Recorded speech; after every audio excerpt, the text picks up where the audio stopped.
ఆరాధనకు చేరువచ్చిన పరిశుద్ధులైన మీ అందరికీ యేసు ప్రభు నామములందరికీ వందనాలు. అయ్యా వందనాలు, అమ్మ వందనాలు. దేవుడు మిమ్మును మీ కుటుంబాలను దీవించును గాక. ఆమేన్. హల్లెలూయా, హల్లెలూయా. నేరుగా వాక్యంలోనికి మనం వెళ్దాం. చదవండి. నిర్గమకాండం 12వ అధ్యాయం 12వ వాక్యం.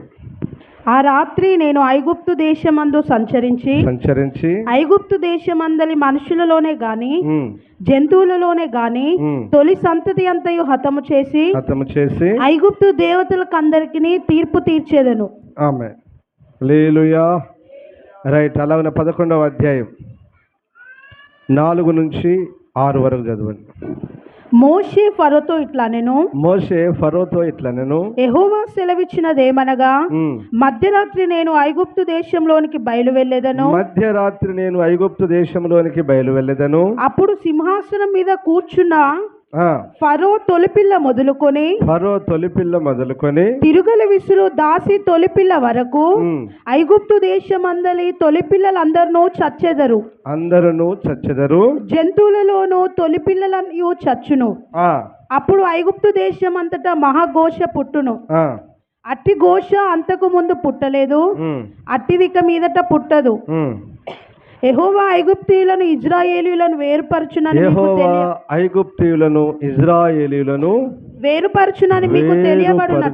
మీకు తెలియబడునట్లు మనుషుల మీద గాని జంతువుల మీద గాని ఇజ్రాయేలీయులలో ఎవరి మీదనైనా ఒక కుక్కయు తన నాలుక ఆడించదు. ఆమేన్. హల్లెలూయా, హల్లెలూయా. రైట్. పిల్లల్ని కొంచెం స్వాధీనంలో ఉంచుకుందమ్మా, జరా అల్లరి చేయనీయకండి. దేవునికి స్తోత్రం. ప్రియులారా, మనం ఐగుప్తు దేశం మీదకి ఐగుప్తు దేవతలకి తీర్పు తీర్చిన విధానాన్ని గురించి మనం నేర్చుకుంటున్నాం. వారి దేవతల పేర్లేంటియో, దేవుడు వారి ఎడల చేసిన తీర్పులేంటియో, అవి చాలా సంగతులు మనము నేర్చుకుంటూ వస్తున్నాం. ఈ దినము చివరిగా, అంటే వాస్తవానికి పోయిన వారమే అమోన్రే అనేటువంటి దేవతను గురించి చాలామంది చాలా చోట్ల చెప్పారు. వాటి పేర్లు మాత్రమే చెప్పబడ్డాయి, మిగతా సంగతులు ఏమీ ఎక్కువగా చెప్పబడలేదు. సో తెలుసుకొని చెప్పాను నేను కొన్ని పేర్లు. కాబట్టి ఈరోజు ఇది చివరి తీర్పు. ఐగుప్తులో ఇది చివరి తీర్పు. వారి హృదయము నొచ్చుకొనున్నంత తీర్పు. వారి దేశంలో మహాఘోష పుట్టిన తీర్పు. ఆమేన్. హల్లెలూయా. దేవుడు తీర్పు తీర్చాడు. ఎందుకు తీర్పు తీర్చాడు దేవుడు అని మనం ఆలోచన చేస్తే, దైవజనుడైన మోషే అహరోనులు ఇద్దరు కలిసి ఇజ్రాయేలు ప్రజల్ని పోనివ్వండి, వారి దేవుని సేవించుటకు పోనివ్వండి అని ఎన్నిసార్లు చెప్పినా వారు వినలేదు. విననందువలన దేవుడు ఏం చేశాడు? వారికి తీర్పు తీర్చాడు. వారి దేవతలకు తీర్పు తీర్చాడు. ఐగుప్తు ప్రజలకు తీర్పు తీర్చాడు. అందులోకి వెళ్ళి ఇజ్రాయేలు ప్రజల్ని మాత్రం ఏం చేశాడు? ప్రత్యేకపరిచాడు. ఇజ్రాయేలీల మీద వెలుగుండెను, ఐగుప్తు మీద చీకటి ఉన్నది. ఇజ్రాయేలు ప్రజలకు ఏ హాని కలగలేదు, ఐగుప్తీయులకు హాని కలిగింది. దోమల ద్వారా, మిడతల ద్వారా, పురుగుల ద్వారా, అన్నిటి ద్వారా వారి పంట నాశనమైపోయింది. కళ్ళ ముందు ఇంత భయంకరమైన తీర్పులు జరుగుతున్నా ఫరో హృదయం కఠినమైంది, ఫరో సేవకుల హృదయం కఠినమైంది, ఆ ప్రజల హృదయాలు కఠినమైపోయాయి. దేవునికి స్తోత్రం. హల్లెలూయా, హల్లెలూయా. ఇది యావత్తు ప్రపంచానికి పాఠం. ఎవరైతే ఇంకా ప్రభు అయిన యేసుక్రీస్తు నిజమైన దేవుడని, లోకరక్షకుడని ఎంతవరకు రాకుండా హృదయాన్ని కఠినపరుచుకొని ఇతరులను సేవిస్తూ బ్రతుకుతారో వారందరికీ ఒక పాఠం. దేవుని మాట వినని వారి మీదకి ఉగ్రత దిగి వస్తుందనే సత్యాన్ని ప్రతి ఒక్కరూ ఎరగాలి. దేవునికి స్తోత్రం. హల్లెలూయా, హల్లెలూయా. ఆయన మాట విన్నవారు రక్షింపబడతారు, కాపాడబడతారు. ఆయన మాట వినని వారి మీదకి దేవుని ఉగ్రత, తీర్పు దిగి వస్తుంది. కాబట్టి యావత్తు ప్రపంచంలో ఉన్న ప్రజలందరూ ఖచ్చితంగా ఈ లేఖన భాగాలు, పరిశుద్ధ గ్రంథాన్ని చదివి ఇదొక చరిత్ర అని, చరిత్రలో జరిగిన సత్యమని ఎరిగి ప్రతి ఒక్కరూ ప్రభు అయిన యేసుక్రీస్తు రక్షకుడని, దేవుడని ఆయన యొద్దకు మల్లుదురుగాక. ఆమేన్. హల్లెలూయా. ఐగుప్తీయులు తిరగలేదు, ఐగుప్తీయులు మాటకు లోబడలేదు. ఇప్పుడు చివరిగా దేవునికి ఇంకాస్త కోపం వచ్చింది. ఆయన అన్నాడు, ఇదిగో నా తీర్పులను నేను వారి మీద అధికం చేయబోతున్నాను అన్నాడు. ఆమేన్, హల్లెలూయా. అధికం చేశాడు. వారి హృదయం నొచ్చునంత కీడు వారికి రాజేయబోతున్నాను అన్నాడు దేవుడు. అలాగనే రాజేశాడు. ఏం జరిగింది అని మనం ఆలోచన చేస్తే చివరిగా బిడ్డలారా, 11వ అధ్యాయం 4వ వాక్యం నుంచి చదివితే అక్కడ ఇప్పుడు చదివిన మాటలు మరొకసారి చదువునానా. మోషే ఫరోతో ఇట్లా నేను యెహోవా సెలవిచ్చినదేమనగా మధ్యరాత్రి నేను ఐగుప్తు దేశంలోనికి బయలు వెళ్ళేదను. అప్పుడు సింహాసనం మీద కూర్చున్న ఫరో తొలిపిల్ల మొదలుకొని, ఫరో రాజు యొక్క తొలిపిల్ల మొదలుకొని తిరుగలి విసురు దాసి తొలిపిల్ల వరకు ఐగుప్తు దేశం అందరి తొలిపిల్లలందరూ చచ్చెదరు. ఆమేన్. ఎక్కడికి పెట్టాడు ఇప్పుడు దేవుడు? ఫరో మొదలుకొని దాసి తొలిపిల్ల వరకు చంపేశాడు. వారు చచ్చెదరు అన్నాడు. ఎందుకు చచ్చిపోయారు పిల్లలు? పాపం, పిల్లలకి ఏమీ తెలియదే, మంచి చెడులు తెలియదే. ప్రథమ సంతానంగా పుట్టడమే వారి తప్ప, మొదటగా వారు పుట్టడమే వారి తప్ప?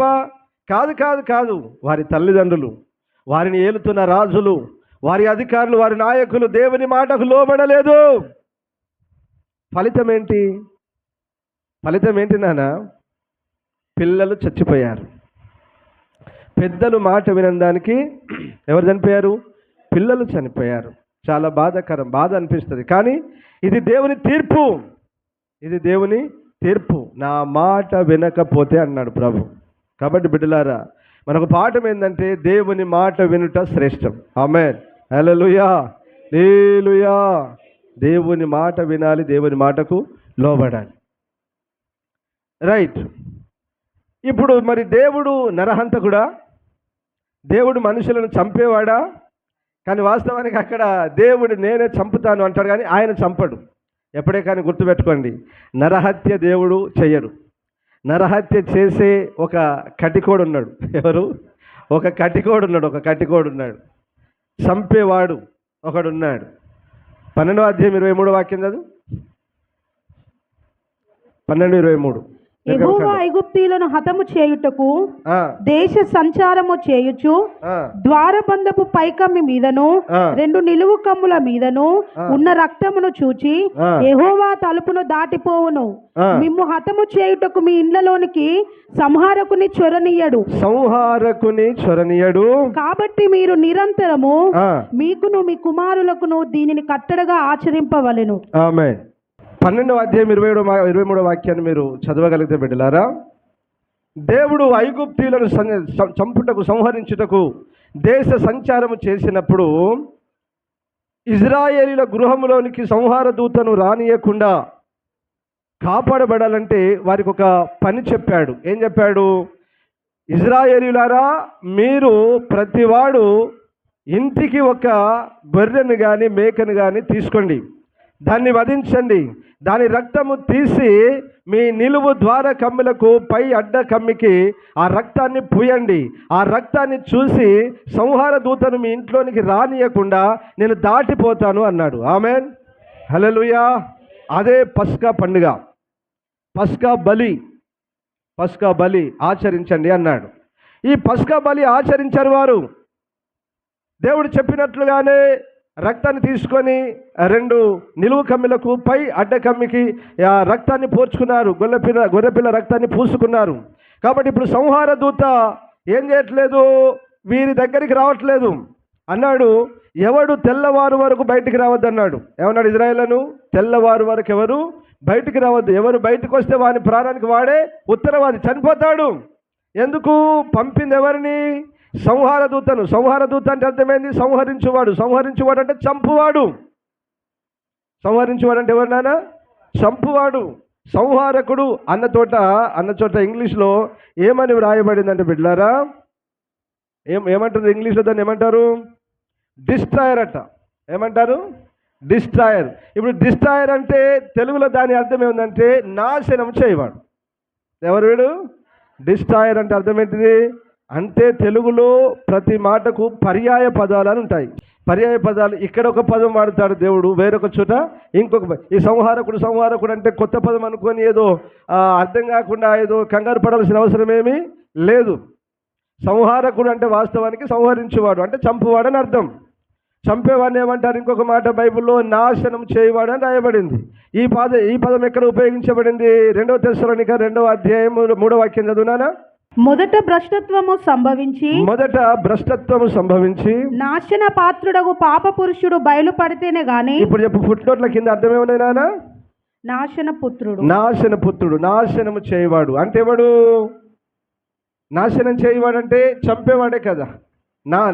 నాశనం చేసేవాడు అంటే చంపేవాడు, మొత్తం ఏమి లేకుండా తీసి పడేసేవాడు. అంటే నాశనం చేయవాడు ఎవడు అని అంటే వీడే అపవాది అయిన సాతాను. వీడే ఎవడినానా? అపవాది అయిన సాతాను. దేవునికి స్తోత్రం, హల్లెలూయా. అనగా చంపువాడు. ఇప్పుడు ఐగుప్తులో ఏమున్నది నాన్న? ఏమేలుతుంది, ఏమి తిరుగుతుంది ఐగుప్తులో? మరణం అనండి. రైట్, అది ఏం తిరుగుతుంది ఐగుప్తులో? మరణం. ఐగుప్తులో మరణం సంచారం చేస్తుంది. మరణపు దూత సంచారం చేస్తుంది. మనుషులను చంపుతూ ఉంది. రెండవది పశువుల్లో గొర్రెలు, మేకలు, గొడ్లు ఏదైనా సరే దాని ప్రథమ సంతానాన్ని చంపేస్తుంది. దేవునికి స్తోత్రం, హల్లెలూయా, హల్లెలూయా. ఇప్పుడు మనం కొంచెం ఆలోచన చేద్దాం. ఈ చంపుతున్న వాడేవాడు? ఒక మాటలో చెప్పండి, చంపుతున్న వాడేవాడు? సైతాన్. ఎవడు నానా? చంపుతున్నవాడు, పిల్లల్ని చంపుతున్న వాడేవాడు? సైతాన్ గాడు. గొర్రెల మేకల్లో ప్రథమ సంతతిని చంపుతున్న వాడేవాడు? సైతాన్ గాడు. రైట్. ఇప్పుడు మీరు ఆలోచన చేయండి, ఈ సైతాన్ గారిని సర్వలోకంలో ఉన్న ప్రజలందరూ దేవుడు అంటారా లేదా? మా దేవుడు అంటారు కదా. అంతేందుకండి, అమెరికాలో సైతాన్ ఆరాధన క్లియర్గా జరుగుతుంది. వాళ్ళంతా యూట్యూబ్లో పెడుతున్నారు, మా దేవుడు అని చెప్తున్నారు. వాళ్ళు మా దేవుడు, సైతాన్ మా దేవుడు అని చెప్తున్నారు. ఆమేన్, హల్లెలూయా. సాతాను మా దేవుడు అని చెప్తూ ఉన్నారు వాళ్ళు. ఇలాగన సాతాన్ను దేవతగా, దేవుడిగా ఆరాధించేవారు ఈ ప్రపంచంలో ఎక్కువ జనాభా ఉన్నారు. తక్కువ కాదు, ఎక్కువ జనాభా ఉన్నారు. దేవునికి మహిమ కలుగును గాక. ఆమేన్, హల్లెలూయా, హల్లెలూయా. ఇప్పుడు అక్కడ జరిగింది ఏంటి అని అంటే, ఏది దేవుడని మొక్కుతున్నారో, ఎవరు దేవుడని మొక్కుతున్నారో వారి దేవుడే వారి పిల్లల్ని, ఇది ఈ ప్రపంచమంతా ఎరగాలి. ఎరిగితే బాగుండు, అంతేనా కదా? అందరూ తెలుసుకుంటే బాగుండు. నా బాధ ఇదే. ఏది దేవుడని మొక్కుతున్నారో, ఏది రక్షించేదని మొక్కుతున్నారో, దేన్ని సేవిస్తున్నారో, దేన్ని ఎవరిని ఆరాధిస్తున్నారో వాడే ఐగుప్తులో ఉన్నటువంటి ప్రథమ సంతతిని, వారి పిల్లల్ని కనికరం లేకుండా చంపేస్తున్నాడు. ఐగుప్తు అంటే అర్థమైంది నాన్న? లోకంలో ఉన్న ప్రతి ఒక్కరూ ఏది దేవుడు, ఏది దేవతను సేవిస్తున్నారో వారి దేవుడు, దేవతలను పడిన వారే లోకంలో ప్రతి ఒక్కరిని చంపుతున్నాడు. అర్థమవుతుందా? లోకంలో ప్రతి ఒక్కరిని ఏం చేస్తున్నాడు నాన్న? చంపుతున్నాడు. మీ తొలి పిల్లలు చచ్చెదరు అన్నాడు, చంపేస్తాడు నాన్న. 12:29 వాక్యం నుంచి చదువునానా? అర్ధరాత్రి వేళ జరిగినదేమనగా, సింహాసనం మీద కూర్చున్న ఫరో మొదలుకొని చెరసాలలోనున్న ఖైదీ యొక్క తొలిపిల్ల వరకు ఐగుప్తు దేశమందరి తొలిపిల్లలందరినీ, పశువుల తొలిపిల్లలనన్నిటినీ యెహోవా హతము చేసెను. ఆమేన్, హల్లెలూయా.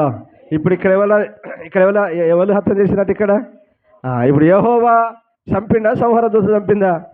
అంతే. అయితే సంహార దూతకు ఆజ్ఞాపించింది ఎవరు? అది అని చంపేరా అంటే ఇంకా మనకి ఇంకేం పర్లే. అయ్యా వీళ్ళు నా ప్రజలయ్యా, నన్ను మొక్కుతారయ్యా, నన్ను సేవిస్తాడు.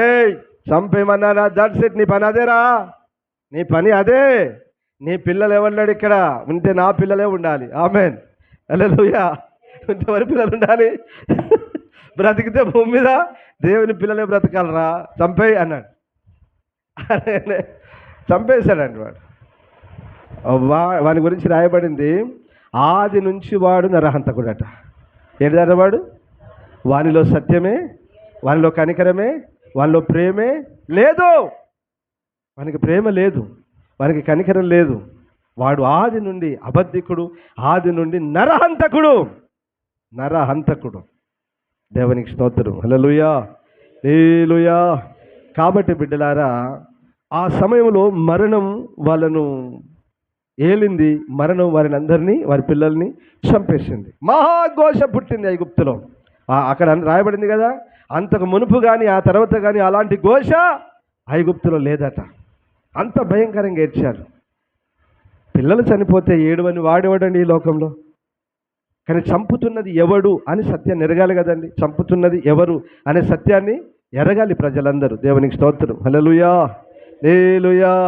పాఠం ఒకటే, మరణం ఈ లోకంలో ప్రతి మానవునికి ఉంది. ఏమన్నది నాన్న? ప్రతి మానవునికి మరణం ఉన్నది.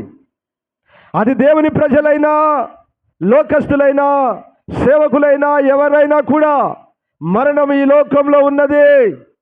ప్రతి మనుషుడు ఒక్కసారి తప్పకుండా మరణించాలి. ప్రతి మానవుడు ఏం కావాలి? మరణించాలి అని దేవుడు నియమించాడు. దీన్నెవ్వడు ఈ ప్రపంచంలో తప్పించలేడు. ఆమెన్, హల్లెలూయా. ఈ మరణాన్ని తప్పించాలని ఎందరో ప్రయత్నం చేస్తున్నారు, కానీ అది వారి వలన కాదు, వారి వలన కాదు. దీన్ని బట్టి అయినా దేవుణ్ణి తెలుసుకుంటే బాగుండు. ప్రజలందరూ దీన్ని బట్టి అయినా ఈ మరణములో నుంచి మనల్ని ఎవరు తప్పించగలరు అని తెలుసుకొని దేవుని యొద్దకు వస్తే బాగుండు. దేవునికి స్తోత్రం. హల్లెలూయా. ఇంకొక అద్భుతమైన మాట చెప్పనా? ప్రభు అయిన యేసుక్రీస్తు కూడా ఈ లోకంలో శరీరధారిగా పుట్టి ఏమయ్యానా? మరణించాడు, చనిపోయాడు. రైట్. యావత్ ప్రపంచంలో ప్రతి ఒక్కరికి మరణం ఉన్నది. ఈ మరణం మనిషికి ఎందుకు వచ్చింది మరి? ఇప్పుడు ఆలోచన చేయాలి. ఈ మరణం మనిషికి ఎందుకు వచ్చింది? చదువునానా ఇప్పుడు రోమీయులకు రాసిన పత్రిక 5వ అధ్యాయం 12వ వాక్యం చదువునానా? ఒక మనుషుని ద్వారా పాపమును, ఒక్క మనుషుని ద్వారా పాపమును, పాపము ద్వారా మరణమును, పాపము ద్వారా మరణమును లోకంలో ఎలాగో ప్రవేశించెను అలాగుననే మనుషులందరూ పాపము చేసినందున మరణము అందరికీ సంప్రాప్తమాయెను. ఆమేన్, హల్లెలూయా. ఇప్పుడు చెప్పండి, మరణం అందరికి ఏమొచ్చింది? అందరికీ సంప్రాప్తించింది. సంప్రాప్తించిందంటే అందరికీ కలిగింది, అందరి మీదికి వచ్చింది, అందరి మీదికి వచ్చింది. ఎవరు చేయబట్టి? ఒక్కడు చేయబట్టి. ఎవరా ఒక్కడు? చెప్పాలి నాన్న, ఎవరా ఒక్కడు? ఆదాం. ఎవరా ఒక్క తల్లి? హవ్వ. దేవుడు హవ్వ ఆదాములను సృజించి ఏదైనా తోటలో దాని తోటకు కావలిగా పెట్టాడు. కాయండి, సేద్యం చేసుకోండి, అందులో ఉన్న ఫలాలన్నీ తినండి, కానీ బిడ్డ ఈ ఒక్క చెట్టు ఫలం తినొద్దు అన్నాడు. అంతే కదా? బాగానే పని చేసుకుంటున్నారు, సేద్యం చేసుకుంటున్నారు, పనులన్నీ చేసుకుంటున్నారు, తింటున్నారు, హాయిగా ఉంటున్నారు. వారికి ఏమీ తెలియదు. వారికి ఏమీ తెలియదు. ఓ రోజు ఆదామయ్య గారు ఏం చేస్తున్నారు? తోటలో పని చేస్తున్నారు. చెట్లకు తవ్వటం పెడుతున్నాడు, నీళ్లు పెడుతున్నాడు, ఏదో ఒక పని చేస్తున్నాడు. ఆ రోజు సైతాన్ గాడు ఏం చేశాడు? పని కట్టుకొని ఏ విధం చేతనైనా వీళ్ళని చెరపాలి అనుకున్నాడు. వాడు అనుకొని ఏం చేశాడు? మెల్లగా తోట గేటు దగ్గరికి వచ్చాడు. ఎక్కడికి? తోట గేటు దగ్గరికి వచ్చాడు. గేటు దగ్గరికి వచ్చి, అమ్మా ఎవరు లోపల అన్నాడు. అయ్య పలకొచ్చు కదా, అయ్య మౌనంగా ఉన్నాడు. మనకెందుకు? ఎవరో దారుణ పోయే వాళ్ళు మస్తు మంది ఉంటారు, అరుస్తారు, కేకలు ఇస్తారు, మనకెందుకని అయ్య పని అయినా చేసుకుంటాడు. అమ్మ ఖాళీగా ఉన్నది కదా, అమ్మ కూడా పని చేస్తే బాగుండు. అమ్మ ఖాళీగా ఉన్నది. ఏం కావాలండి అన్నది. అమ్మ కొంచెం వస్తారా, మీతో మాట్లాడాడు అనగానే నెమ్మదిగా వాళ్ళ దగ్గరికి వెళ్ళింది. దేనికి? ముచ్చటకానండి. దేనికి వెళ్ళింది? ముచ్చటకు. అమ్మల పని ఇదే. బాగా ఊర్లలో ఇలాంటి తల్లులు బాగుంటారు. ముచ్చటకి వెళ్ళింది. మాట్లాడుతున్నారు, మాట మీద మాట, బాగున్నారా అన్నీ అడిగిన తర్వాత, మీరు ఈ తోట చెట్లలో అన్ని ఫలాలు తినొచ్చునా అని అడిగాడు. నిరభ్యంతరంగా తినొచ్చండి, దానికేమి భాగ్యం, అన్నీ తినొచ్చు, ఏదైనా తినొచ్చు అన్నాడు. ఏదో ఒకటి తినొద్దని తెలిసింది అమ్మగారు నాకు, నిజమేనా అన్నాడు. అనగానే ఒక్కటి మాత్రం చెప్పిండండి, అదేదో ఒక చెట్టు ఉందట, అక్కడ జీవవృక్ష, అది మంచి చెట్లను తెలియజేసే చెట్టు అట, అది తినొద్దు అన్నాడు మమ్మల్ని అన్నాడు. అప్పుడు దొరికింది మాకు ఛాన్స్ దొరికింది. ఏమన్నది? అమ్మా ఎందుకు తినొద్దు అన్నాడు? అది తింటే మీరు కూడా దేవుళ్ళలాగా అవుతారని, మీరు కూడా దేవతల వల్లే అవుతారని అయ్యగారు వద్దన్నాడు. తినండి అమ్మా, చాలా బాగుంటుంది అని చెప్పి వీడు లేనిపోని మాటలన్నీ చెప్పాడు. చెప్పగానే అంతేనా అన్నది. ఇప్పుడు చూసింది ఆ చెట్టును. ఇప్పుడు ఎట్లా కనబడింది అట? ఆమె కళ్ళకు రమ్యంగా కనబడింది. అంటే ఇన్ని రోజులు లేదా తోటలో ఆ చెట్టు ఉన్నది, కానీ అప్పుడు ఆమెకు దాని మీద మనసు పెట్టలే, దాని మీద ఆలోచన పోలే. ఇప్పుడు చక్కగా రమ్యంగా కనబడ్డది, తినటకు రుచిగా కనబడ్డది. పోయింది, తిన్నది, తెంపుకొని తిన్నది, కొన్ని చేతులు పట్టుకొని ఇప్పుడు అయ్యగారి దగ్గరికి వెళ్ళింది. అయ్యగారికి వెళ్ళిన తర్వాత ఇది ఎక్కడి ఫలమమ్మా, ఏ పండమ్మా అని అయ్యగారు అడగలే. అందుకని అయ్యగారి మీదనే ఈ నేరం మోపాడు. ఆదమయ్య గారి మీదనే ఈ నేరము మోపాడు దేవుడు. దేవునికి స్తోత్రం, హల్లెలూయా. ఆజ్ఞ ఇచ్చింది ఎవరికి? ఆదాముకే కదా. తినొద్దు కొడుకు అని చెప్పింది ఎవరికి? ఆదాముకి. కనుక ఇప్పుడు అమ్మగారు తీసుకొచ్చి ఇవ్వగానే ఆయన కూడా తిన్నాడు. మళ్ళీ ఇద్దరు కలిసి తిన్నారు. ఇప్పుడు తిన్నందువల్ల ఏమైంది, ఇద్దరు ఒకేసారి తిన్నందువల్ల వారి కళ్ళు తెరవబడి వారు దిగంబరులమని గ్రహించేశారు. అబ్బా ఏంది ఇలాగుంది అమ్మ, అరే అరే అనుకున్నారు.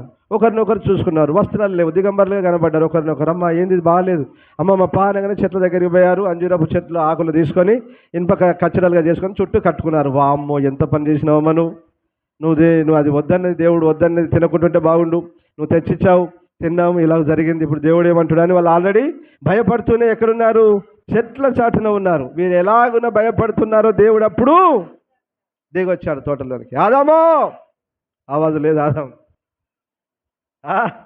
ఆదాము ఏం లేదు, శబ్దం లేదు. అయ్యా అని ఉరికొచ్చి పరుగున ఉరికొచ్చి దేవుని దగ్గర నిలబడే ఆ ధైర్యం లేదు, అది లేదు, ఆ ధైర్యం, ముఖం చూపే ధైర్యం లేదు. ఎందుకు? పాపం చేశాడు. ఏం చేశాడు నాన్న? పాపం చేశాడు, ముఖం లేదు. అయ్యో తోటలో నీ స్వరం విన్నప్పుడు నేను దిగంబరిగా ఉంటునని తెలుసుకొని ఈ చెట్ల చాటుకు దాక్కున్నానయ్యా అన్నాడు. ఒరే బాబు, నువ్వు దిగంబరి అని చెప్పిన వాడేవన్నా అన్నాడు. అని వెంటనే అంటాడు, నేను తినొద్దన్న ఫలము తిన్నావా? ఇదిగో అయ్యా, నువ్వు నాతో ఉండుటకి ఇచ్చిన ఈ స్త్రీయే ఈమె తెచ్చిందయ్యా. ఆయన చూడు ఏమంటున్నాడు, నువ్వు నాతో ఉన్న నీకు ఒక స్త్రీని ఇచ్చినావు కదా, ఈమె జడగొచ్చిందయ్యా నన్ను, ఈమె అయ్యా అని ఆమె మీద నేరం మోపాడు. ఏమ్మా ఎందుకట్లా చేసినావు బిడ్డ, తప్పు కదా అంటే, అయ్యా నన్ను సర్పం మోసపుచ్చిందని ముగ్గురిని పిలిచిన పంచాది పెట్టిండు. అంతేనా? ముగ్గురిని పిలిచి ఒకడ పంచాది పెట్టిండు. వరే ఎందుకురా నువ్వు ఇట్లా చేసినావు, ఏందిరా నీ పని అని చెప్పిండు. వాడిని శపించిండు. అంతేనా? వాడిని శపించిండు, అవ్వను శపించిండు, ఆదామును శపించిండు, ఏదేను తోటలో నుంచి వెళ్ళగొట్టిండు. ఆమెన్, హల్లెలూయా. ఇప్పుడు అన్నాడు, కొడుక నీ బ్రతుకు దినములన్నీ కష్టం చేసుకొని బ్రతుకుతావు, పోరా లాస్ట్కు నీ బ్రతుకు మరణమేరా అన్నాడు. ఆమేన్, హల్లెలూయా. అక్కడ ప్రారంభించబడిన మరణం, అక్కడ ప్రారంభించబడిన మరణం, అక్కడ ప్రారంభించబడిన చావు, ఇది ఎప్పటి వరకు ఉంటుంది నాన్న? ఈ సృష్టి, ఈ యుగాంతము వరకు, చివరి వరకు ఈ మరణం ఉంటుంది. ఆమేన్, హల్లెలూయా, హల్లెలూయా. హవ్వ ఆదాములు చేసిన పాపమును బట్టి మరణం అందరికీ సంప్రాప్తి అయింది. కొందరు పాపం చేయని వాళ్ళ మీద కూడా మరణం వచ్చింది. యోహాను సువార్తలో ఇంకొక చోట రాయబడింది నాన్న, ఏమనంటే పాపము చెయ్యని వారి మీద కూడా మరణం వచ్చిందనంటే. పాపం చేయని కొందరి, ఇప్పుడు అందరూ పాపం చేయరు కదండి. అందరూ పాపం చేస్తారా? స్త్రీలు పురుషులు అందరూ పాపం చేస్తారా? లేదండి. దేవుని నమ్మని వారిలో కూడా నీతిమంతులైన వారు చాలామంది ఉన్నారు. ఆమేన్, హల్లెలూయా. ఏ పాపం చేయని పరిశుద్ధులైన బిడ్డలు, తల్లులు, బిడ్డలు అందరూ ఉన్నారు. దేవుళ్ళు పాపం చేసే దుర్మార్గులు ఉన్నారు. దేవుని నమ్మిన తర్వాత పాపం చేసే దుర్మార్గులు ఉన్నారు. దేవుని నమ్మని వారిలో నీతిమంతులైన వారు ఉన్నారు. కానీ దేవుని నమ్మకుండా వారు నీతిగా ఉన్న దేవుడు యోబులో ఏమన్నాడు? మీ నీతి క్రియలు యావత్తు నా మురికి గుడ్డలతో సమానం అన్నాడు. అంటే యేసు ప్రభు దగ్గరికి రాకుండా నువ్వు ఎంత నీతిగా, ఎంత భక్తిగా ఉన్న బిడ్డ, నీకు మరణం తప్పదు. మరణం తప్పదు. మరణం అంటే బిడ్డలారా రెండు విధాలుగా ఉంటుంది. ఒకటి సహజ మరణం అంటాం కదా, భౌతిక మరణం అంటే మానవుడు సహజంగా చనిపోవట. ఆ రెండవ మరణం ఏంటిదంటే నిత్య నరకం. హల్లెలూయా, హల్లెలూయా. నిత్య నరకం, అది రెండవ మరణం అని రాయబడింది బైబిల్లో. అది రెండవ మరణం. మరణం ఎందుకు వచ్చిందంటే పాపము చేసినందువలన. మరణం ఎందుకు వచ్చింది? పాపము చేసినందువలన మనిషి మీదకి మరణం వచ్చింది. పాపం వలన వచ్చు జీతం ఏంటి నాన్న? మరణం. ఇప్పుడు పాపం అంటే ఏంటిది నాన్న? ఆజ్ఞాతిక్రమమే పాపం. ఇంకా సకల దుర్నీతి పాపం. ఇంకా విశ్వాస మూలము కానిదేదో పాపం. రోమా 14వ అధ్యాయం చివరి వాక్యం, చివరి లైన్. విశ్వాస మూలము కానిది ఏదో అది పాపం. విశ్వాస మూలము కానిది ఏదో అది పాపం. అలాగనే సమయంలో ఏమన్నాడు? ప్రార్థన చెయ్యకపోవుట పాపం. ఆమేన్, హల్లెలూయా. ఎగ్జాంపుల్గా 4 చెప్పాను, చాలా ఉన్నాయి, చాలా సంగతులు ఉన్నాయి, కానీ ఎగ్జాంపుల్గా 4 చెప్పాను. దేవునికి స్తోత్రం, హల్లెలూయా. ఈ పాపం వలన వచ్చు జీతం ఏంటిది నాన్న? మరణం. పాపం వలన వచ్చు జీతం ఏంటిది నాన్న? మరణం. మరణం, మరణం. బిడ్డలారా, ఈ మరణాన్ని ఎవరు కొట్టివేశారు?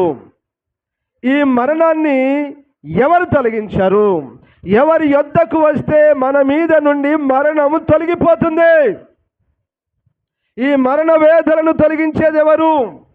మానవుడు మరణించకుండా నిత్య నరకంలో రెండవ మరణములో పాలు పొందకుండా తప్పించే నాదుడు ఎవరు? మరణాన్ని కొట్టివేసింది ఎవరు? మరణ బలమును మరణ అధికారమును తీసివేసింది ఎవరు? మరణం యొక్క పాతాళ లోకం యొక్క తాళము చెవులను చేత పట్టుకున్న వారెవరు?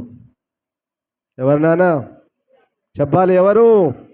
ఆయనే మన ప్రభువైన యేసుక్రీస్తు. హల్లెలూయా, హల్లెలూయా. ఇప్పుడు మరణ బలము గాడు మరణం అంటే ఎవరు అనుకున్నాము? మరణపు దూత అంటే సాతాను గాడు. మరణపు దూత అంటే ఎవరు? సైతాను దూత, సాతాను. మరణం అంటే ఎవరో కాదు, సైతాన్. దేవునికి స్తోత్రం, హల్లెలూయా. ఈ మరణాన్ని ఎవరు కొట్టివేశారు?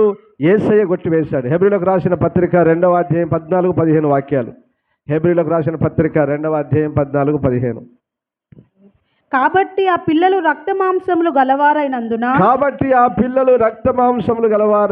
ఆ ప్రకారమే మరణము యొక్క బలము గలవానిని అనగా అపవాదిని. విన్నారా? మరణం యొక్క బలం గలవాడు ఎవరినానా? అపవాదిని మరణము ద్వారా నశింపజేయుటకును జీవితకాలం అంతయు మరణ భయము చేత దాస్యమునకు లోబడిన వారిని విడిపించుటకును ఆయన కూడా రక్త మాంసంలో పాలివాడాయను. హల్లెలూయా. మరణ బలము గలవారిని అనగా అపవాదిని మరణము ద్వారా నశింపజేయుటకు. ఎలాగనా? మరణము ద్వారా అంటే చనిపోవుట ద్వారా. ఒక సేవకులు, ఒక గొప్ప సేవకులు ఒక మాట వాడతారు. ఏంటిది? సావునే చంపి అంటాడు. హల్లెలూయా, హల్లెలూయా. ఏంటట? సావునే చంపి మరణం మీద అధికారం పొందినవాడు మన ప్రభు అయిన యేసుక్రీస్తు. హల్లెలూయా. ఇప్పుడు యేసు ప్రభు చనిపోవుట ద్వారా ఎవరి అధికారం పోయింది? సాతాను అధికారం పోయింది, ఆధిపత్యం పోయింది, వాని బలం పోయింది, వాని శక్తి పోయింది. దేవునికి మహిమ కలుగును గాక. హల్లెలూయా.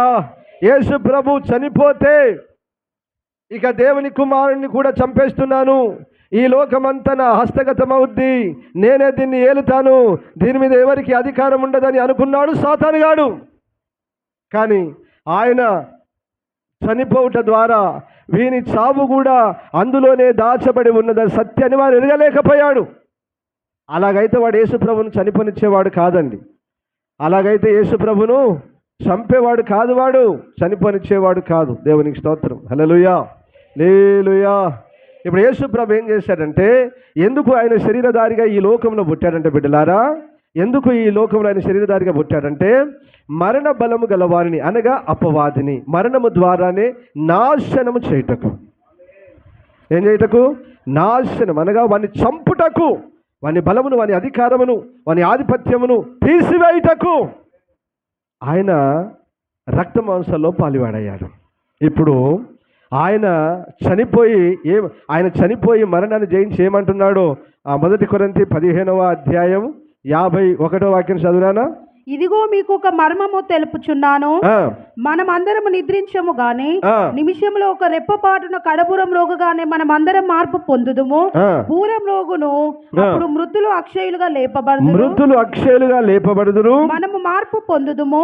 క్షయమైన ఈ శరీరం అక్షయతను ధరించుకొనవలసి ఉన్నది, మర్త్యమైన ఈ శరీరం అమర్త్యతను ధరించుకొనవలసి ఉన్నది. ఈ క్షయమైనది అక్షయతను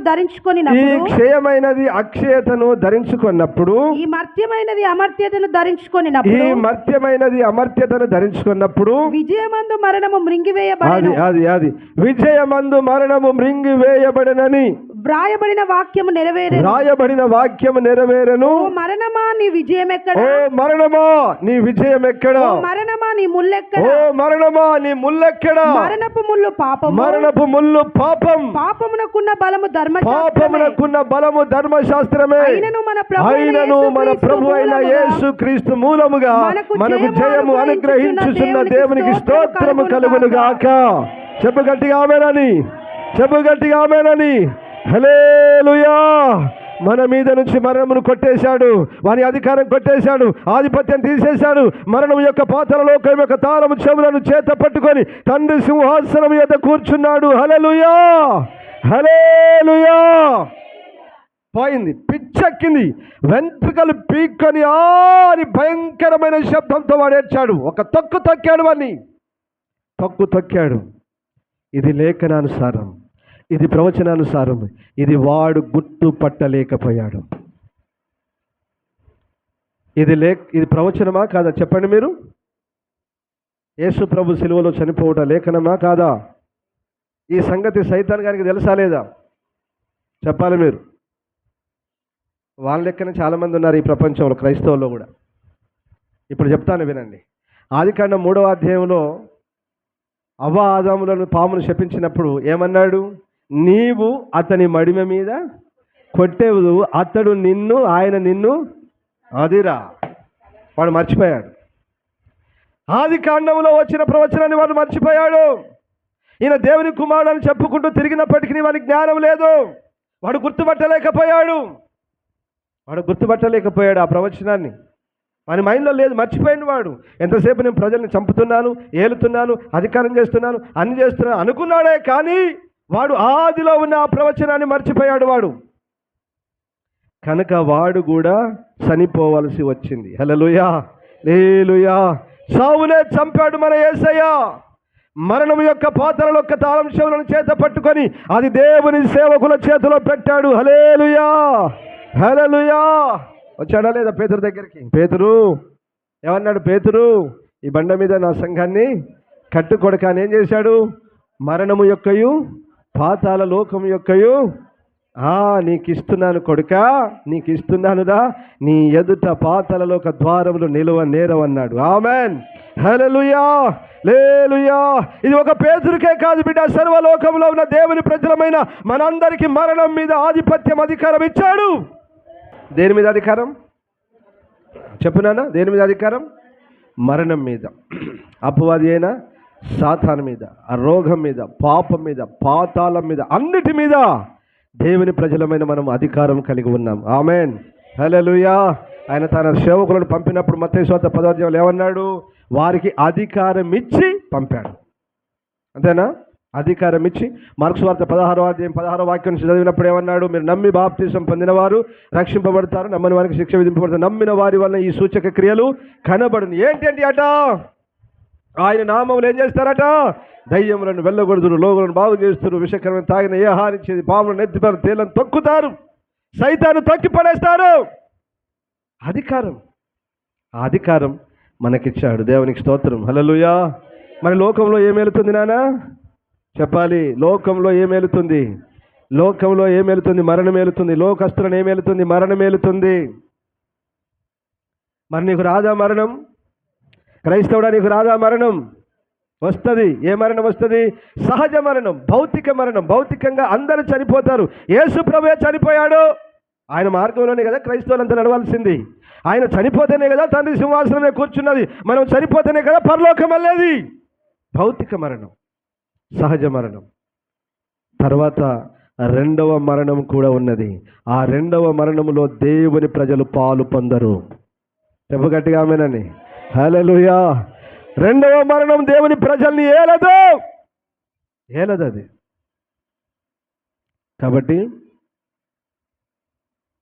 అతడు పాపం చేసినందువలన మరణం ఐగుప్తుల మీదకి వచ్చింది. ఇప్పుడు సర్వలోకంలో ఉన్న ప్రజలందరి మీదకి మరణం ఎందుకు వచ్చింది? పాపం చేసినందువలన మరణం వచ్చింది. ఈ మరణాన్ని ఎవరు కొట్టివేశారు? ప్రభువైన యేసు క్రీస్తు కొట్టివేశారు. హల్లెలూయా, హల్లెలూయా. కొట్టివేశాడు. ఇప్పుడు కొట్టివేసి ఎందరైతే నా యందు నా తండ్రి యందు ఎందరైతే విశ్వాసం ఉంచుతారో వారి మీదికి మరణము రాదు అని సువార్త ప్రకటిస్తున్నాడు. హల్లెలూయా. చదువు ఇప్పుడు యోహాను సువార్త 5వ అధ్యాయం 24వ వాక్యం. నా మాట విని నన్ను పంపిన వాని యందు విశ్వాసం ఉంచువాడు నిత్య జీవము గలవాడు. వాడు తీర్పులోనికి రాక మరణములో నుండి జీవములోనికి దాటి ఉన్నాడని నిశ్చయముగా చెప్పుచున్నాను. హల్లెలూయా. ఇప్పుడు చెప్పండి నాన్న, ఎవరి మీదకి మరణం రాదు? ఎవరు మరణించరు అనగా రెండవ మరణములో ఎవరు పాలు పొందరు? దేవుని యందు విశ్వాసం ఉంచినవారు. ఫస్ట్ ఆయన ఏమన్నాడు? నా మాట విని అన్నాడు. ఏమన్నానా?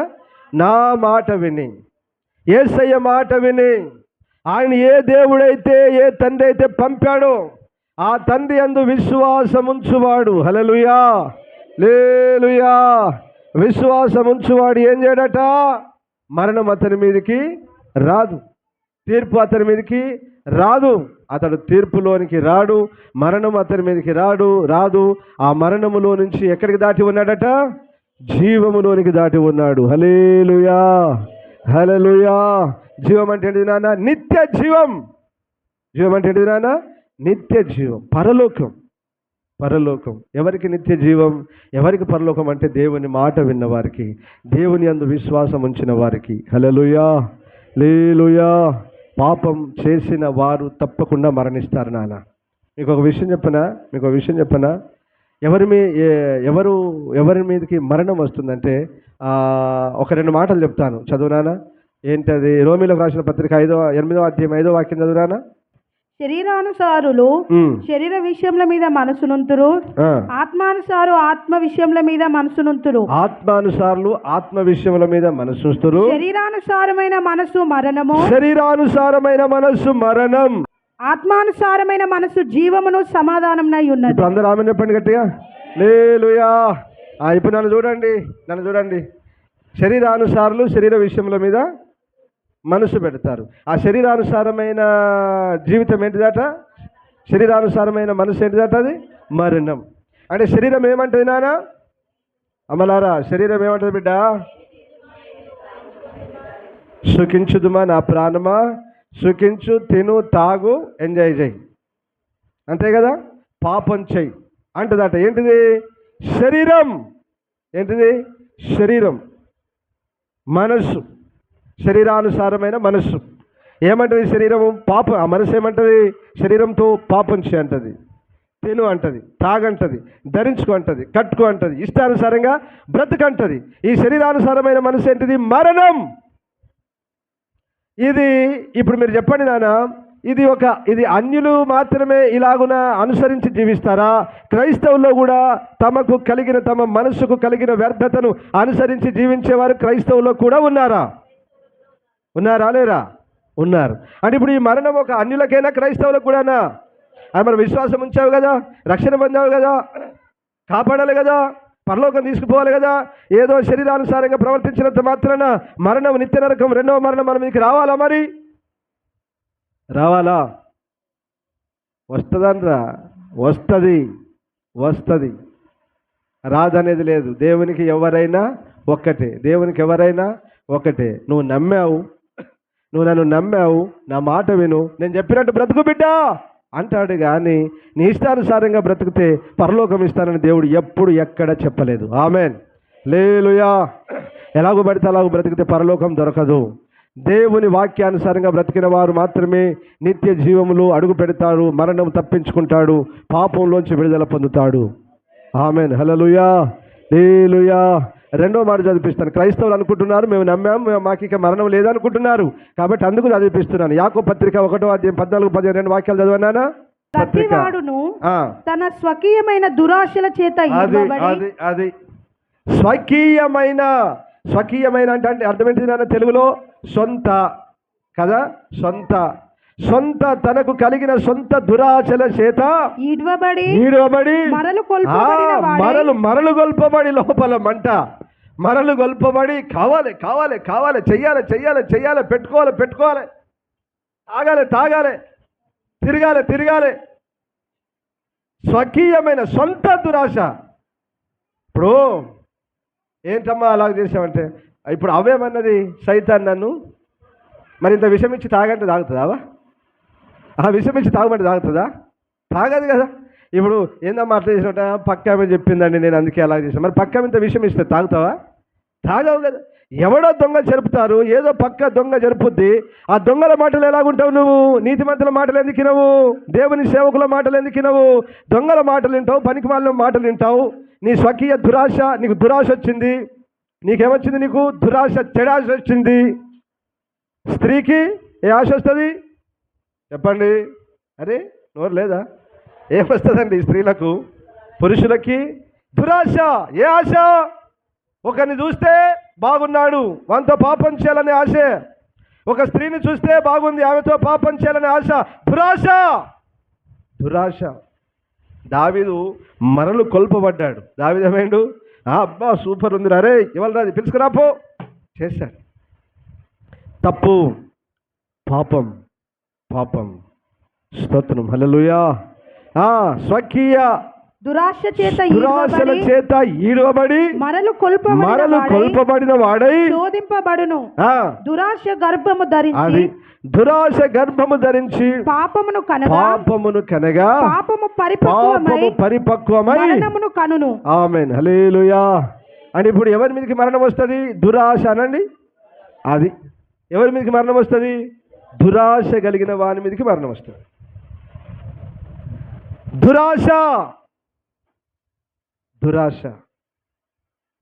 దురాశ కలిగిన వారి మీదకి ఏమొస్తుంది నాన్న? మరణం, నిత్య నరకం.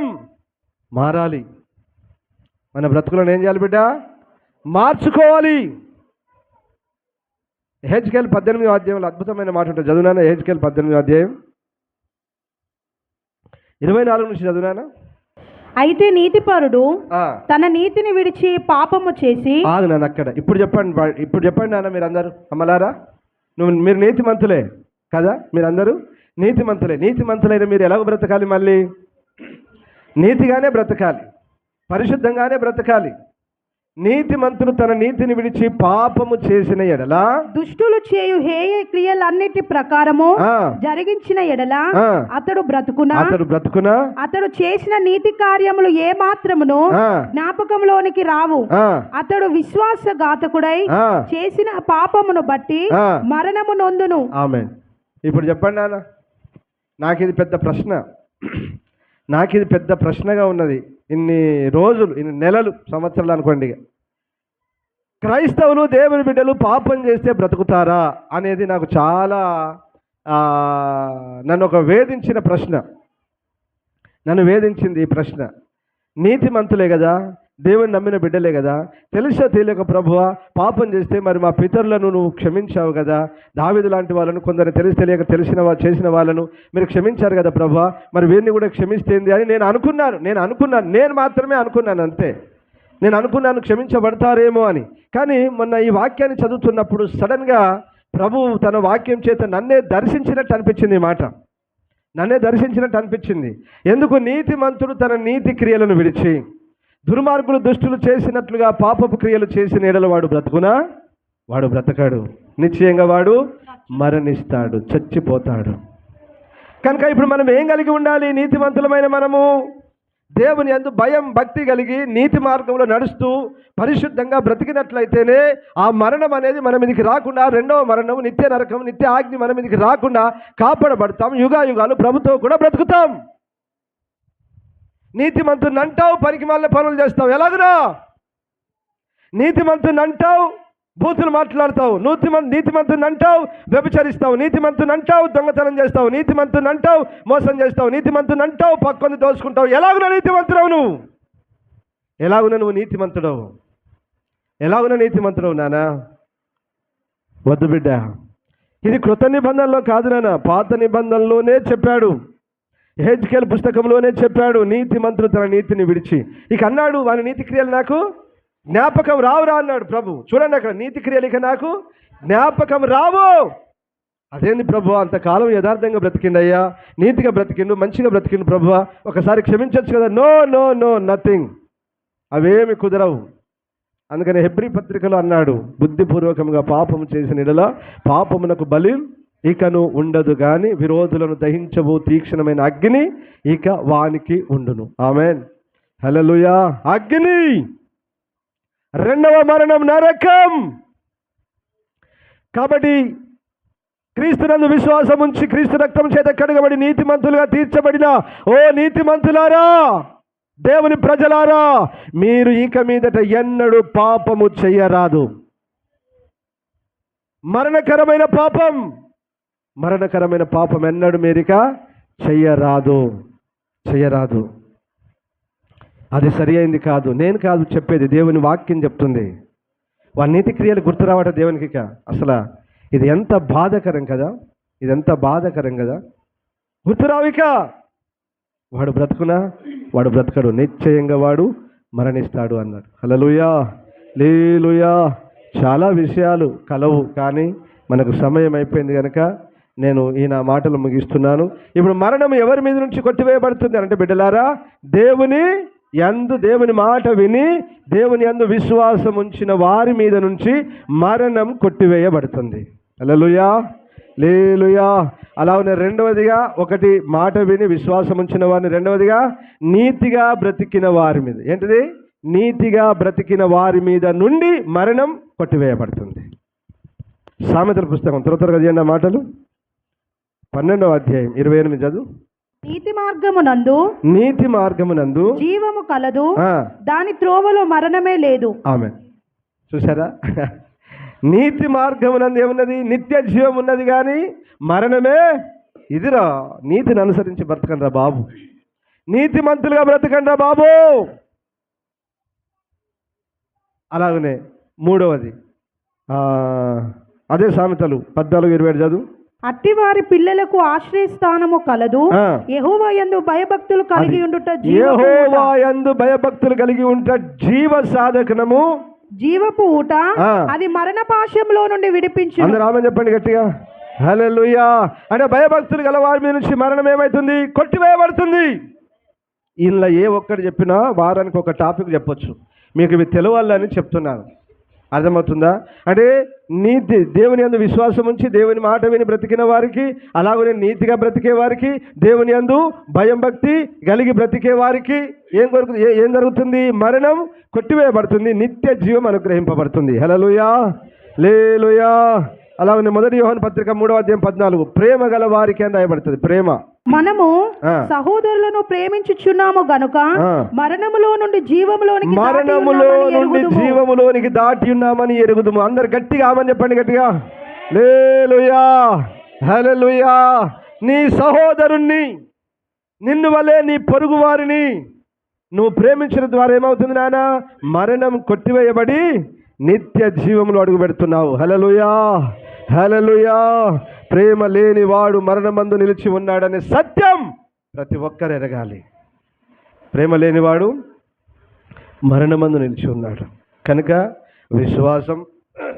విశ్వాసం దేవుని యందు భయం భక్తి కలిగి ఇతరులను ప్రేమిస్తూ నీతిగా జీవించినట్లయితే మన మీద నుంచి మరణం కొట్టివేయబడుతుంది, నిత్య జీవం అనుగ్రహింపబడుతుంది. చివరిగా ఏంటిది? పరిశుద్ధంగా. నేను పరిశుద్ధం కనుక మీరును పరిశుద్ధులు. పరిశుద్ధత లేకుండా ఎవడు ప్రభువును చూడడు. పరిశుద్ధత. ప్రకటన గ్రంథం దీనానా 20వ అధ్యాయం 6వ వాక్యం చదువు. ఈ మొదటి పునరుత్థానంలో పాలుగలవారు ధన్యులను పరిశుద్ధులనై ఉందురు. ఇట్టి వారి మీద రెండవ మరణమునకు అధికారం లేదు. వీరు దేవునికి క్రీస్తునకు యాజకులై క్రీస్తుతో కూడా 1000 సంవత్సరములు రాజ్యము చేయుదురు.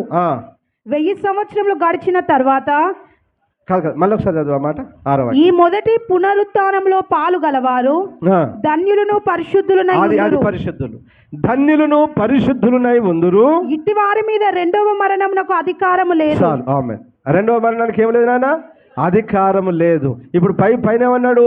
మొదటి పునరుత్థానం వీళ్ళు ఏమయ్యారు? ఎత్తబడ్డారు. వీరు ఎవరు అని అంటే అక్కడ పరిశుద్ధులునై ఉందురు అన్నాడు. ఎవరు అంటే పరిశుద్ధులే ఎత్తబడతారు, పాపులు ఎత్తబడరు. ఆజ్ఞను అతిక్రమించి ఇష్టానుసారంగా బ్రతికిన పాపులు ఏం గారు నాన్న? ఎత్తబడరు. పాపులు ఎత్తబడరు, పరిశుద్ధులు మాత్రమే ఎత్తబడతారు. ఈ పరిశుద్ధులకు మాత్రమే వారి మీద నుంచి ఏమవుతుంది? రెండవ మరణము కొట్టివేయబడుతుంది. హల్లెలూయా, లేలుయా. అంటే మరణము మన మీద నుంచి తొలగిపోవాలంటే దేవుని మాట వినాలి, ఆయన యందు విశ్వాసం ఉంచాలి. నీతి భక్తి భయం భక్తి ప్రేమ పరిశుద్ధత సంపూర్ణతలోనికి ఎదిగిన వారైతేనే వారి మీద నుండి మరణం కొట్టివేయబడుతుంది. అది రెండవ మరణం అనగా నిత్య నరకం కొట్టివేయబడుతుంది. వారు నిత్య జీవములు అనగా పరలోకంలో ప్రవేశిస్తారు. హల్లెలూయా, లేలుయా. లోకములో అందరికీ మరణం ఉన్నది. మరణము తప్పించుట యెహోవా వశం. 68వ కీర్తన 20వ వాక్యంలో ఏముంటుంది? మరణము తప్పించుట యెహోవా వశం. కనుక ఈ సర్వలోకానికి నేను తెలియజేయ సువార్త ఒకటే, మరణములో నుంచి నువ్వు తప్పించబడాలంటే భౌతిక మరణం అందరికీ ఉంటుంది. నా ప్రియమైన దేవుని బిడ్డలారా, సహజంగా అందరూ మరణిస్తారు, కానీ రెండవ మరణం అనేది ఒకటి ఉన్నది. ఆ రెండవ మరణమే నిత్య నరకం, అగ్ని శ్రమలు. వీటిలో నుంచి నువ్వు తప్పించబడాలి అని అంటే, నిత్య జీవంలో నువ్వు ప్రవేశించాలి అంటే, మరణమును జయించి తిరిగి లేచిన యేసయ్య యొద్దకు నువ్వు రావాలి. హల్లెలూయా. ప్రభు అయిన యేసుక్రీస్తే నిజమైన దేవుడు, లోకరక్షకుడు. ఆయన తప్ప వేరొక దేవుడు లేడు. రక్షించువాడు, స్వస్థపరచువాడు, విడిపించువాడు, ఆరోగ్యం ఇచ్చేవాడు, ఆశీర్వదించువాడు, తుదకు చనిపోతే నిత్య జీవం ఇచ్చే దేవుడని ఆయన విశ్వాసం ఉంచి నీతిగా పరిశుద్ధంగా బ్రతికితేనే నిత్య జీవాన్ని పొందుకుంటావు, మరణాన్ని తప్పించుకుంటావు, పరలోకంలో యుగాయుగాలు ప్రభుతో కూడా ఉంటావు. కాబట్టి సర్వలోకంలో ఉన్న ప్రజలందరూ ఈ దేవుని మాట విని వాక్యానుసారంగా బ్రతికి ఆయనను నమ్ముకొని, యేసయ్యను నమ్ముకొని ఆయన పరలోక రాజ్యంలో ప్రవేశించుదురుగాక. దేవుడి ఈ మాటలు దీవించునుగాక. ప్రతి ఒక్కరు మరణమును తప్పించుకొందురుగాక, నిత్య జీవంలో ప్రవేశించుదురుగాక. ఆమేన్. దేవుడి మాటలు దీవించునుగాక. మోకరించని ప్రార్థన చేసుకుందాం.